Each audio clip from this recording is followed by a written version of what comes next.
افسوس یہ ہے کہ آج اہل علم حضرات بھی بال ہے تو انگریزی بال، ان کے بچے ہیں تو وہ انگریزی بال، وہ اس کی طرف توجہ نہیں کرتے، کہتے ہیں بس میں ہوں نا مولوی بس کافی ہے۔ ارے نہیں بھائی، اس کا مطلب کہ آپ کو اپنے اوپر بھی افسوس ہے کہ آپ کیوں عالم بنے، بچوں کی فکر نہ ہونا، اس کا مطلب کیا ہوا کہ آپ کو اپنے مولوی بننے پہ افسوس ہے؟ نہیں، بچوں کو دین پہ چلاؤ، بچوں کو بھی فکر کرو ان کی۔ آج جس کو دیکھو، مجھے بڑی محبت اپنے بچے سے، باپ کہتا ہے بیٹا اٹھو فجر میں چلیں مسجد،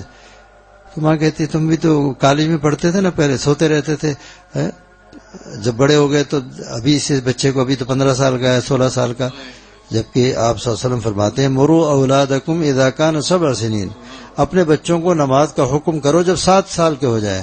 وضربوہم، اور تھوڑا سا دھب بھی لگاؤ اذا کان 10، 10 سال کے جب ہو جائے۔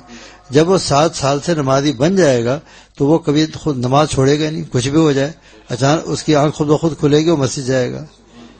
اچھا، ماں اس کو روک کے وہ سمجھتی ہے کہ میں بڑا پیار اپنے بچے سے محبت کر رہی ہوں، حالانکہ اس کو محبت نہیں کہتے، یہ تو جہنم میں بھیجنے کا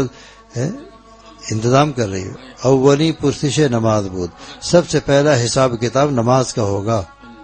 سب سے پہلا حساب کتاب نماز کا ہوگا، اس لیے نماز کا بہت خیال